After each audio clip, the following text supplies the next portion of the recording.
So, you're thinking about moving to the South Carolina Lowcountry and you're trying to decide if you want to buy a new construction home or a resale home. Well, that is perfect because that is exactly what we're going to talk about in today's video.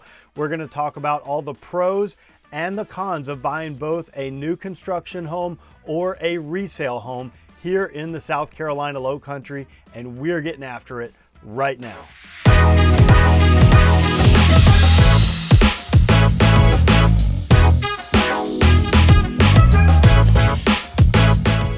Do you want to know everything there is to know about the South Carolina Lowcountry, whether it's Bluffton, Beaufort, Hilton Head Island, or Jasper County?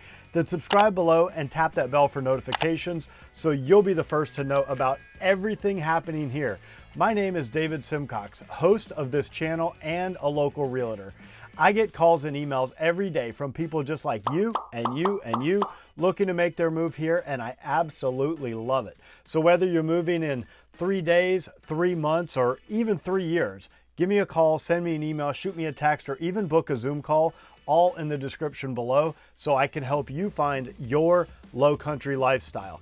Now, in today's video, we're going to be talking about resale homes and new homes, and there is quite a bit of both here in the Lowcountry. Whether it's Bluffton or Beaufort or Jasper County or even Hilton Head, you're going to have a little bit of both. So again, there are pros and there are cons to both, and we're going to talk about all that right now. So without further ado, I'm going to get right into it. So the first thing I'm going to talk about is a pro to purchasing new construction. Now, when I say new construction, I'm not necessarily talking about building a custom home and purchasing the lot and going to an architect and designing everything and picking everything out. That's not really what this video is about. This is more either a production new home or even kind of a semi-custom production home where you get to pick some of your finishes. So just to be clear, that's what we're talking about in this video.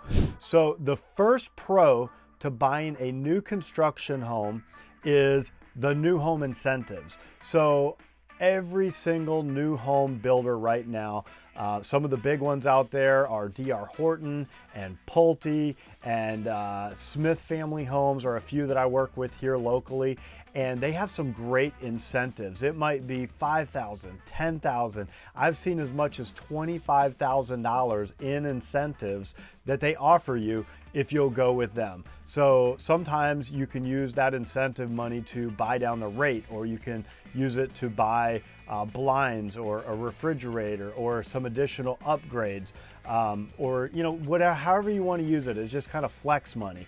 And that's real money though still. And so when you consider that, it really does help a lot. All right, so let's talk about the first pro to buying a resale home. So a resale home is something that somebody else has already lived in, whether it's for a year or 30 years, and you're not the first owner. So the resale homes, the one thing that comes right to mind is it's lower money up front. Okay, so when you do a contract on a resale home, there does need to be some earnest money that goes to your attorney's office, but there's no set amount. It's all negotiable. So I've had people that have literally put like $500 down in their escrow account, and then they don't owe any additional money until they actually close on the house. And for some of these folks, they might be VA and it's 100% financing. So they put $500 down and then they don't owe a penny until it's time to make their first payment. So less money up front is definitely a huge benefit to resale homes. Now, of course, in your contract, when you make an offer, you're going to put how much your earnest money is that you're offering to put down. The sellers can counter that, they can negotiate that, but typically it's going to be less money out of pocket than if you're going new construction. Okay, let's talk about the first con to new construction. Typically in most of these neighborhoods, they are clear cutting before they start building. All right, so they are going in and they are cutting down all the trees and they're burning it, and they've got bulldozers out there, and it just looks like a huge barren wasteland before they start adding in the pretty stuff again. So they will come back in and they will plant the trees and they will plant the all the foliage, and they will do the sidewalks, and they will make it pretty eventually. Sometimes they'll put fountains out in the lagoons, but in the beginning it is clear cut, and it does take a few years for that to grow back in. So to me, I do think that is a con. Now, the first con to buying a resale home. I would say that when you buy a resale home, you are the new kid on the block. And I call it the new kids on the block syndrome. So I don't know if you guys remember the new kids on the block, but sometimes in a neighborhood, it can be a little cliquey. People have been there for many years. They've already got their friends. They already have their regular dinner parties. You know, the social scene is already established, and you're the new person or the new family moving in. And sometimes it can be a little hard to integrate into that neighborhood. So I'd say that is definitely a con. All right, now we're back to new homes, and we're going to talk about another pro. This kind of goes back to what I was just talking about, but in this instance, everybody is moving in together at the same time. Most of these new construction neighborhoods, they sell one street at a time. So everybody's going to be closing within a couple of weeks of each other, or at least a couple of months of each other. So everybody's moving in, and they might be like, where are you from? I'm from New York. I'm from New Jersey. I'm from Ohio. I'm from California. And everybody's making new friends, and everybody's entering a new phase of life together. And to me, it seems like it's a little easier to kind of get integrated into the social scene. Let's move on to the next pro for a resale home. So typically with a resale home, you can do a faster closing. A lot of times the new homes, sometimes they have move-in ready ones, but most of the time you're waiting weeks or months, or in some cases even a year plus.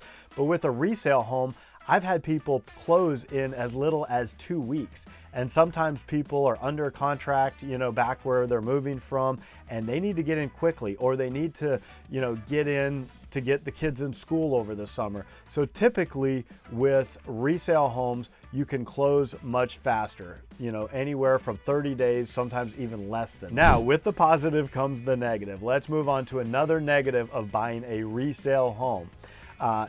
Typically you're finding more outdated floor plans. So the new thing, of course, is all the open floor plans and everything together, but the old style floor plans were a little more chopped up. You had different spaces. You had like the living room over here and the formal dining in a whole nother room.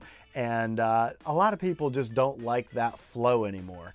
They want the open floor plan. So with the older homes, you might have a little bit of a dated floor plan that you might just not love. Me personally, I live in a house built in the 1940s, so I like the old floor plans. I like having different spaces for different things, but to each his or her own. All right, so let's move on to the next pro of purchasing a new construction home. It allows you more time to plan. So a lot of times when you sign a contract with a new construction builder, you might be buying what they call a quick move-in home, which means that they've already selected everything, and it could still be in the foundation stage, it could be in the drywall phase, the framing stage, whatever stage it's at. It could be almost done, but you have more time to plan. So if you need to list your home, you need to sell your home, or a lot of times people are coming here for retirement and they're like, you know what, I'm a year out from retirement, or I'm a year and a half out from retirement, and I really need to plan this all out because I'm gonna have to give notice at my job, I'm gonna have to sell my house, you know, I have a lot of moving, I gotta declutter, I gotta get rid of 30 years worth of stuff, whatever it might be. You're gonna have 6 months or a year or even more to plan that move. So I definitely think that is a pro to new construction. All right, so let's move on to the next pro of resale homes. Because these are more established neighborhoods, they are, in my opinion, prettier. More mature trees, more mature landscaping. You see flowers planted in the flower beds. It's just more beautiful to look at. You see the birds, you see the wildlife. Sometimes you'll see deer walking through the neighborhood. It's just, you know, it's more beautiful, in my personal opinion. All right, again, with the good comes the bad. Let's talk about a negative to resale homes. Typically, unless they've been updated recently, you could have older roofs and older HVAC systems, HVAC. That is your heating and air. So those are the two biggest items typically when you're buying a resale home that if they're older, you're gonna have to replace. A roof could be as much as, you know, $15, $20, $25, $30,000 depending on how big the house is. An HVAC system could be 10, 15, 20,000. Some of the bigger homes around here have 2, 3, 4. I've even seen 5 HVAC systems in a home. And if 1, 2, or 3 of those start going out, these could be major expenses. So again, not a deal breaker, but something to consider and work into the cost of owning this asset. Know that up front, budget for that up front so that if you purchase that, there's no surprises. All right, let's talk about a con to new construction. You are living in a construction zone, all right? There's going to be bulldozers. There's going to be workers out there. There's going to be guys out eating their, you know, the construction workers are out there with their little, their lunch pail, eating their lunch out on the grass. And I've even seen them out taking siestas and taking naps after, you know, in the middle of the day, and guys hanging out in their trucks. So there's going to be a lot of workers around and a lot of dust and a lot of noise and a lot of equipment and even nails in the streets, and you're going to get nails in your tires as you drive through the neighborhood. So it's a construction zone, and if you're on the front end of that process, you could be living in a construction zone for 2, 3, 4, 5 years. So again, not a deal killer, but something to think about. And then to kind of compare it to what I just said a minute ago in the resale, to me, it's not as pretty, right? It's clear cut, it's a construction zone, it's dirty, it's dusty. They will be adding trees, they will be adding things, but again, it's just not as pretty to look at. All right, so let's go back to a pro of moving into a new construction home. A warranty. Almost every new construction builder, again, if it's D.R. Horton or Pulte or any of them, they're going to have a warranty. Typically it's like 10 years on most of the main items, the structural items. You'll get warranties with the appliances that you'll get through the manufacturers.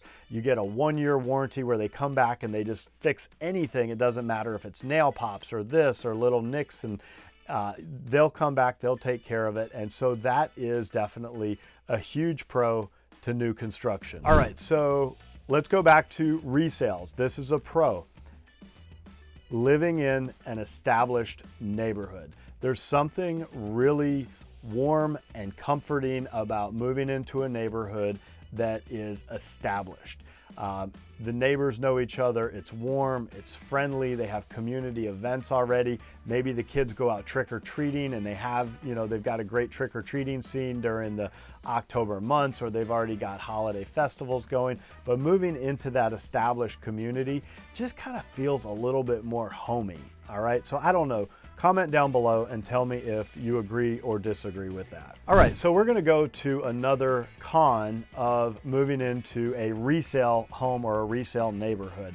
There could be other unknown expenses. Now, I talked a little bit about the roof and the AC, but I can guarantee you there are going to be other things that pop up from time to time. The older the home is, the more things that'll pop up. It could be that electrical sockets are going out. You could get a little leak somewhere. You could have, you know, some kind of, I don't know, all the little things. I own a house, I own an older house, and it just seems like I always have things popping up that I have to fix. And I think the older the home, the more unknown expenses that are going to pop up from time to time.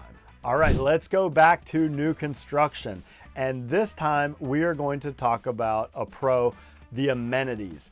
Right? The amenities are the lifestyle items, the pool, the tennis court, the pickleball court, the clubs, the workout rooms, all of that kind of great stuff.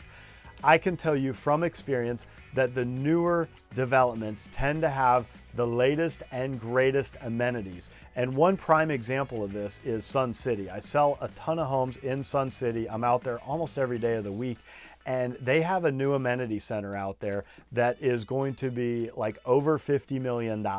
It's going to have an outdoor resort pool. It's going to have an indoor pool. It's going to have a restaurant. It's going to have an indoor fitness center, indoor tennis and pickleball. It's going to have an amphitheater where they have live music. I mean, anything and everything you can imagine, they're going to have in this amenity center, and that is on the new construction side.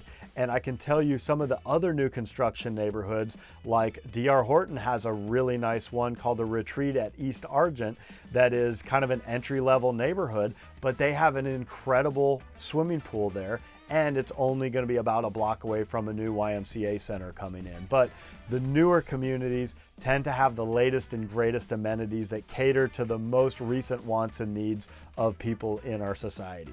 All right, we're going back to resales.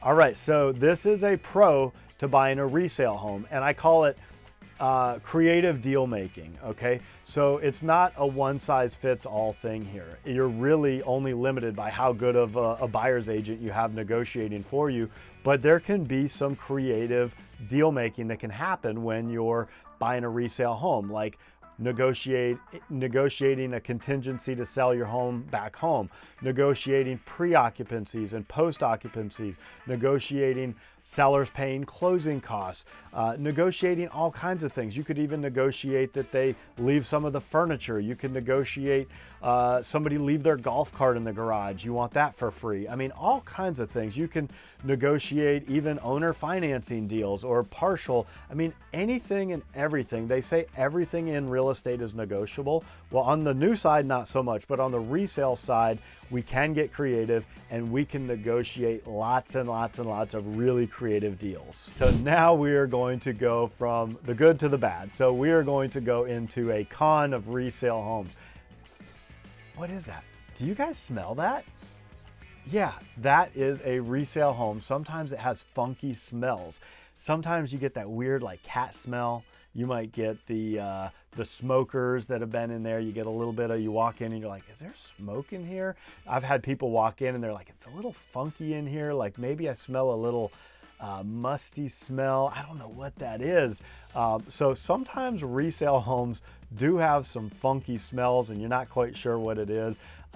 So again, I would say not for every resale home, but for some resale homes, those funky, weird smells can definitely be a negative. So we are back over to the new construction side and we're going to talk about another negative, higher cost per square foot. So in my opinion and in my experience, typically the newer homes are selling at a higher cost per square foot, which means that overall, I know this is a broad stroke and neighborhood varies by neighborhood, but typically you're getting less square footage for the money when you're buying a new construction home here in the Lowcountry versus a resale home. Let's go on to another negative of resale homes. There is little to no negotiation when it comes to new construction homes. The deal is what it is, okay? They might include a little bit extra, what I call bonus items. So maybe you can get them to include blinds, or maybe you can get them to screen in the back patio. You know, things that are worth like $2,000, $3,000, $4,000. But they're not going to negotiate the price. It is what it is because they want to control the market and they want to make sure that every house sells for at or slightly above what the last one sold for, because they're controlling the market and they're actually protecting the market for the people that just purchased. And that way, as they sell out the community, they know that nobody's going to pay less moving forward than the last person, but that also means that there is little to no negotiation on the price. Let's go to a positive of buying a new construction home. It is more energy efficient, all right? They are using the latest and greatest products, better insulation. Sometimes they're using like these thermal guards up in the roof and in the attic. And they're using more green energy solutions. So typically you're gonna have a more energy efficient home and you're gonna spend less on your utilities if you purchase new construction here in the South Carolina Lowcountry. All right, we are back over to the resale side now. So if you buy a used home, typically you're going to get some better locations because these are older homes. They built them first. They built them closest to the better locations. So for example, my office is right in Old Town, right on Promenade Street in the historic district, down by all the shops and restaurants and dining and all the fun things and everything that people like to do. And the neighborhoods directly surrounding the hip, hot spots were built first. They might have been built 10, 15, 20 years ago, but those also are older homes. So the newer home communities are getting further and further and further away from the best shopping and the best dining. So if you want to be close to all that's happening, you might want to go with a resale home. So now we're going to go to a negative of buying a resale home. You are never, ever going to get the perfect home, all right? Everybody gives me a checklist of everything they want. They might say, I want a minimum of this many square feet. I want this many bedrooms. I want this many bathrooms. I want a water closet with a door in the primary bathroom so I have my privacy when I go to do my stuff. I want a screen-in porch. I want a yard this size. I want a white quartz countertop. I want gray cabinets. I want all this stuff, and I want to be able to ride my golf cart around my neighborhood. So they give me this checklist of items about this long, and I plug them all in, and we try to get as close as we can. And we might go look at 5, 10, 15, 20 houses. My record is 77 houses that I showed somebody before they actually purchased.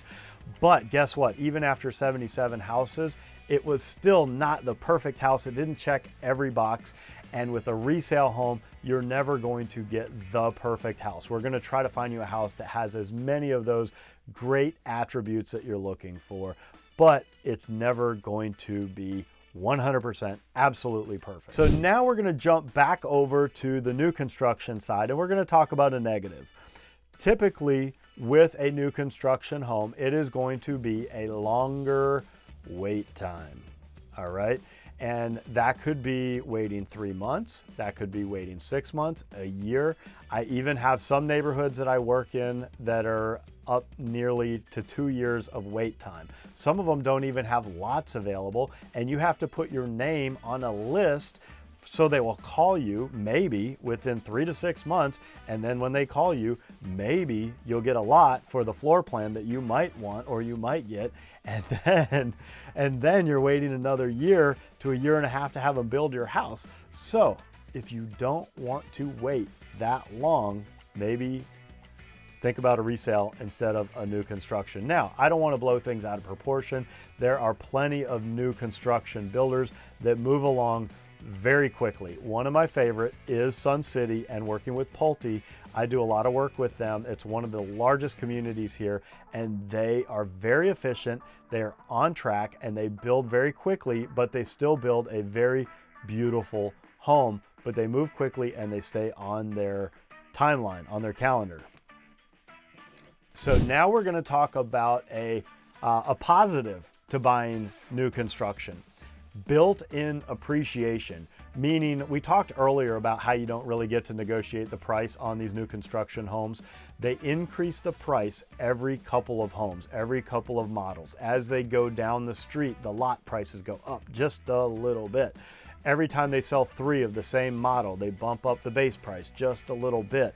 And so when you do that, you're actually controlling the market, and you are building in the appreciation so that as you progress through the community, you know the prices are generally increasing as you go. So depending on where you purchase, you're always going to know that you're going to have some equity and some appreciation as that process continues. All right, now we're going to jump back over to the resale side. Another pro, lower cost per square foot. Again, we talked about this on the new side that it was higher cost. On the resale side, you are going to get a lower cost per square foot, which means you are going to get a bigger house for the same amount of money. Definitely a benefit if you're trying to get the most bang for your buck. So now let's talk about a negative or a possible negative to a resale home. And I would call this unsafe or outdated materials, okay? Depending on how old the home is. Now, if it was built in the last 10 years, you have nothing to worry about. But if it goes back prior to that in the 70s or 80s, or even like in my house was built in the 40s, you could have things like out on Hilton Head Island. There's a lot of homes that had polybutylene pipes. And so when people buy a home in Hilton Head, a lot of times they choose to replace all the plumbing with non-polybutylene because this polybutylene pipes tended to like spring leaks, I guess. And so those are outdated pipes, outdated materials, and it only really pops up in the older homes. The other thing is lead-based paint. Now, they did stop using lead-based paint many years ago, but if you bought a home prior to that year, I think it was 1976. I don't have my disclosure statement right here, but comment down below if you actually know the year that they stopped using lead-based paint. But if you buy an older used home, you might have lead-based paint. Another one that I don't see come up hardly ever unless it's like a really old house is asbestos. So again, I hardly ever come across that, but you could have some of these outdated materials and even unsafe materials in an older home. Comment down below and tell me if there's any other unsafe materials that were used in old homes that they are starting to get rid of. I'd love to hear some of your comments. So let's go back to new construction and let's talk about another con. And this one I'm going to call hidden costs. Sometimes when you're buying a new construction home, you are signing your name on the dotted line without knowing the final cost of that home. And that can be kind of a scary thing. Now, this only happens with what I call the semi-custom home. So if you're buying a spec home like from D.R. Horton out at Retreat at East Argent, this isn't going to happen. They've already picked everything. The homes, the prices are what they are. They include the lot, they include all the upgrades. Same thing if you're buying out at Heritage at New Riverside, everything is already picked. But if you're buying a home in like Sun City or somewhere like that, or even I sell a lot of homes out at the Toll Brothers community, you pick your lot, then you pick your house, and then you make your structural changes. You tell them, you know, do you want this wall pushed back a little bit? You get to make a few of those type of selections. Then they give you a price and they say, okay, based on the floor plan and the structural items and the lot, right now we are at X amount. Let's call it $600,000. But the unknown factor is you have not gone to the design center yet. That's where you might get to really spend some money. That's where you pick out things like your kitchen package and your tiles and your countertops and your bathroom items and so on and so forth. And some people might go in there and only spend $50,000. And other people might go in there and spend $100,000 or $150,000. So you're actually still committed to the contract. No matter what, they've got your earnest money, they've got your deposit, and they're not going to let you out of the deal if you just change your mind because you don't want to spend that much at the design center. So you have to have a little bit of comfort in being okay with the unknown factor of going into a design center with basically a blank checkbook and saying, okay, I'm ready to spend some money, but I don't know how much. So that unknown cost structure on the new construction communities, I kind of think is a con. Now, they are pretty good about helping you predict what your costs will be. If you're working with a buyer's agent like me, I've been through this many times, so I've got experience to share with you when we go in there. But a lot of times when we go in before we sign the actual contract, I like to walk people through the design center and say, give me an idea for your taste. Are you beer taste or are you champagne taste? And if you're champagne taste, you might be looking at all level 4s and 5s and 6s on your finishing items. So you better be ready to drop $100,000 and not $50,000 in the design center. So I like to prepare people and at least get them ready. Okay, let's go back to new construction. A pro, you get to, well, not in all of these, but in many of these, you get to pick everything, right? In that same scenario that I was just giving you, yes, there are unknown costs, but you get 100% choice over your selections. Do you want the granite? Do you want the quartz? Do you want light floors? Do you want dark floors? Do you want upgraded appliances? Do you want a gas stove? All these different selections in many of these new home communities, you're getting to pick your lot. Do you want a wooded view? Do you want a lagoon view? Do you want a berm view? You're getting to pick your floor plan. You're getting to make structural changes. You get to pick all the bells and whistles and the fit and the finish and the quality and the level. And so earlier when I was talking about the resales and I said there is no perfect home, when you're buying a new home or a new construction home, you're getting as close to the perfect home as you possibly can, right? So that is definitely a huge pro in my opinion. All right, now we're jumping over to the resale side again. And we're gonna talk about another pro. And I call this better deals, right?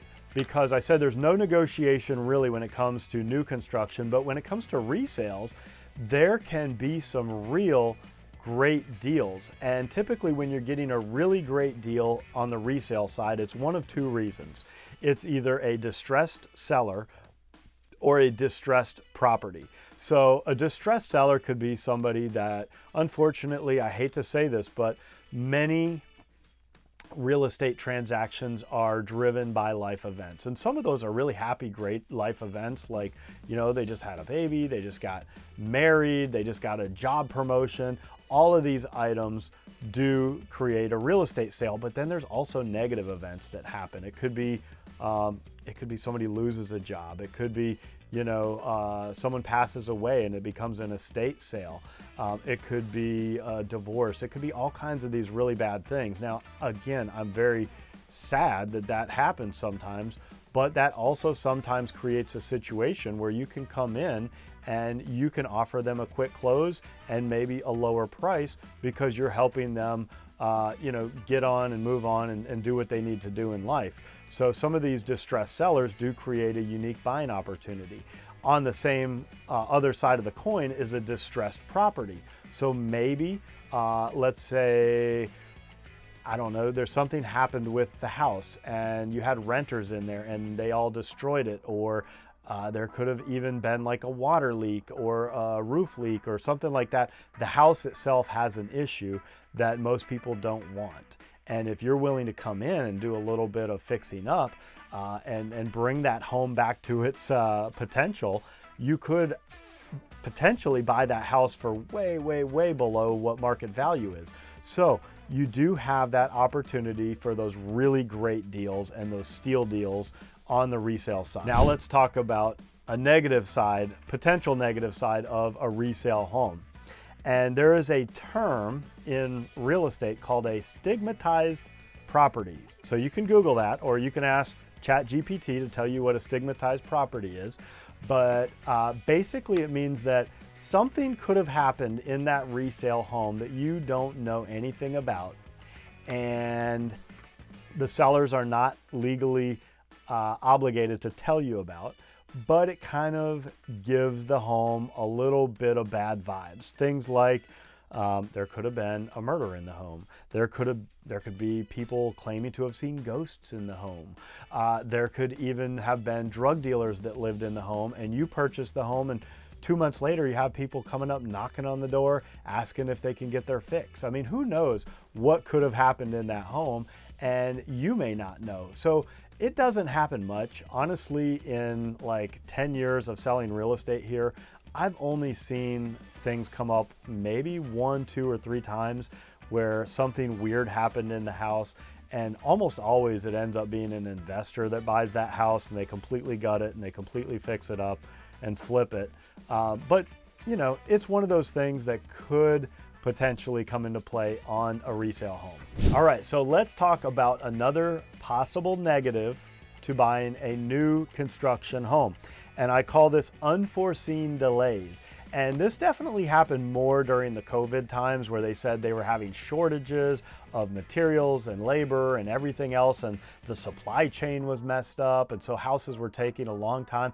Right now, everything is moving on track, but guess what? When you sign that contract for a new construction home, in almost all of these contracts, it's saying that they have up to, some of them 2 years or even 3 years to get your home built. Okay, now they'll say, well, we're always on track and we're always building these things in a year or a year and 2 months or whatever, but the contract technically gives them up to 2 or 3 years to finish. So God forbid if you sign your name on the dotted line and you put your house back home for sale and you're ready to take your new job and move your kids or whatever it is, or retire here, and if something happened and they're like, oh, we have a delay, they could delay this thing up to a year or 2, and there are no repercussions for them, and you're still on the hook. You still have to buy this thing, and you might be sitting here twiddling your thumbs in an apartment complex waiting a year from to finish your house. Now, again, this isn't happening right now, but it's something to be aware of. If the market changes, or if the market shifts, or if the economy shifts or changes or something happens, just know that if you're halfway through a new construction contract and the world goes sideways, you might be sitting in a delayed situation for an extended period of time. So we are on to our last few of these. So we're going to go back to the new home side, and we're going to talk about another new home benefit, and I call it the new home smell. There is something magical about walking into a new home and smelling that new home smell. Now, I know we talked about on the resale side kind of some of the funky odors, but there's something incredible about the smell of a new home, and it doesn't go away for a long time. It really smells great. So even though that's a minor detail, I mean, just sit here with me for a minute and do this. Go. Can you almost smell that new home smell? I think all of you have probably walked through a new construction home right when it's finished, and it just smells so good. All right, so now we're gonna talk about a benefit to a resale home again. And this one is that the prices are more market driven. So typically, we talked about on the new construction side how it's kind of a, I don't wanna say a manipulated market, but in the stock market, they call that like insider trading, where they can kind of manipulate and control the prices. In real estate, the new home communities, they are controlling the price by, increasing steadily those prices. But in the resale neighborhoods, the prices are determined by supply and demand, which is the way a market is supposed to work. That is an economy. That's economics 101 if you remember going back to school. So the prices are they're not manipulated at all. It is 100% driven by the market of that neighborhood. All right, now we're going to go to a negative of the resale homes. And it's the appliances. You may have to spend some money on appliances. You never know when they're going to die. And you've got refrigerators, and you've got washers and dryers, and you've got stoves, and you've got microwaves, and you've got all these items. And guess what? They're going to start to go eventually, and sometimes it can be a little frustrating when you just bought you just closed on a home, a resale home, and maybe it's 10, 15, 20 years old, and then all of a sudden the fridge goes, and you go spend $2,000-$3,000, and then your stove goes, and then your microwave, or whatever it is, all these appliances. Now, they do sell home warranties when you buy a resale home. You can buy a home warranty that covers the appliances. That's kind of like a little insurance policy, but just be aware that on a resale home, you could be facing some pretty big expenses if you had to go in and replace those appliances right away. So now let's talk about a negative to the new home neighborhood. And this one is I call the POA fees. Here in the South Carolina Lowcountry, almost every neighborhood has POA fees, which are the Property Owner Association fees. That's basically the annual fees you pay to live in a neighborhood, and it goes towards the pool and the tennis and the guard gate and all the other amenities. And the POA fees on a new construction neighborhood could change after the developer hands the reins over to the homeowners. And so in an established neighborhood that's been there for a long time, the POA fees typically stay about the same, or maybe they just bump them up a little here and there to kind of compensate for inflation, and maybe they need to do some upgrades. But sometimes with a new construction community, the developer is subsidizing the POA fees and keeping them artificially low. And then when they completely build the neighborhood out and they pull out and they hand the POA over to the homeowners to run, they could find out very quickly that they need to really jack up the prices on the homeowners in order to cover that deficit that's not being met by the builder subsidizing that. So there's a couple neighborhoods right now, and if you call me, I'll tell you which ones they are. But they are incredible neighborhoods, and I'm selling a bunch of houses in there. New construction, luxury golf course communities that are midway through being developed. And even the sales reps that work there have told me explicitly, when we're done, the dues will go up. Be prepared. maybe not crazy, but I guess it's just a little bit unpredictable to know what those future POA fees could be in those new construction neighborhoods. So we've been through a bunch. I've got one more of each, one more pro, one more con of the new and the resale, and then we're gonna wrap things up for the day. So let's start out with the new home, the final pro, all right? And I know this is simple, but it really is important to a lot of people. You are the first person to ever live in this house. And I don't know any other way to say it than that. There's something really cool and really special about being the first and only person to ever live in a home. And I have people all the time that move here and they have owned 10 houses and they have, you know, moved all over the country for their career, and they've been, you know, married for 30 years, and they come here and they go, David, this is the first time in my entire life that I got to pick everything out and I got to be the first person ever to sleep in this home. And there's just something really cool about that. So that is my final pro to new construction. Now, my final negative about new construction is that it tends to feel more cookie cutter because all the homes are relatively uniform. Of course, there are different elevations. Elevation is kind of the outside look of the home. Is it classic? Is it modern farmhouse? Is it cottage style? There are different floor plans. There are different size lots. There are different lot views, whether it's lagoon, wooded, whatever.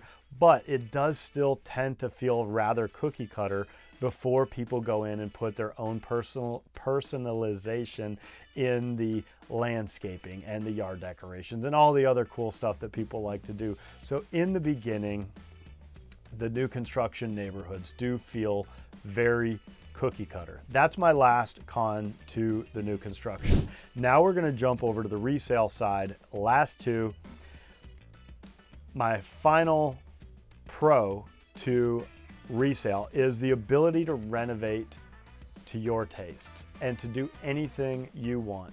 Your imagination is your only limitation. If you can dream it, you can do it, as long as you have the checkbook to do it. So if you have a house and you want to completely gut it, and you want to put in all marble floors, and you want to put in hot pink kitchen counters, and you want to put in, I don't know, $10,000 heated bidet toilets from Japan, or whatever you want to do on a resale home, you can go in and you can gut it and you can renovate it and you can go as wild and crazy as you want, or you can personalize it as much as you possibly want to. So the ability to renovate to your own taste is my final pro to the resale homes. My final negative to the resale homes, and this isn't really the case yet, but this could be coming down the pike soon, so I figured I would just go ahead and touch on it.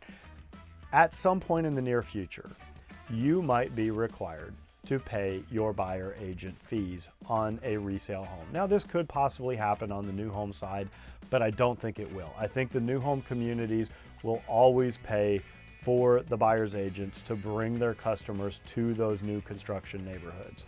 But there is some things happening in the news, and if you follow real estate or you watch social media, you probably know that there have been some things with the Department of Justice and some things with the National Association of Realtors and with some of the big companies where they are trying to make it so possibly people that are selling their home will only pay their listing agent. They will not pay a buyer's agent. This hasn't totally happened yet, but you as a buyer need to be prepared and need to start thinking about the fact that if you go out with an agent like me or another top agent anywhere here in the Lowcountry or anywhere in the United States for that matter, you might have to pay a buyer agent fee. You might have to pay someone to represent you.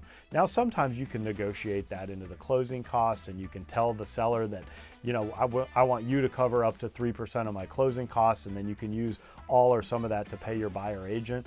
But there could be a time coming soon where if you're buying a resale home and you don't want to go in as an unrepresented buyer with absolutely nobody negotiating on your behalf other than the person who's representing the seller, whose job it is to get the most money for their seller and get the best terms for their seller, you definitely don't want that person representing you. So if you want representation in the future, you might have to start paying a buyer's agent. Okay, so I'm just making you aware of that. I'm sure you've heard a little bit about it, but that's my last final potential negative to buying a resale home. But either way, I hope you've enjoyed. We actually went through 10 pros and 10 cons of both new construction and resale homes. And this is for the Lowcountry of South Carolina, including Bluffton and Beaufort and Hilton Head and Jasper County. But really, I think it applies to just about anywhere. So again, I hope you enjoyed that. And if you are thinking about moving to the South Carolina Lowcountry and you'd like to talk, give me a call, send me an email, shoot me a text, or even book a Zoom call, all in the description below, so I can help you find your Lowcountry lifestyle. And again, if you want to stay up to date with the latest and greatest happening here, be sure and like, subscribe, and tap that bell for notifications so you'll be the first to know about everything happening here, and you'll know every time I drop a new video. Again, my name is David Simcox. I'm the host of this channel, and I'm a local real estate agent. And I would love to meet you in person at some point, but if not, I will at least see you on the next video.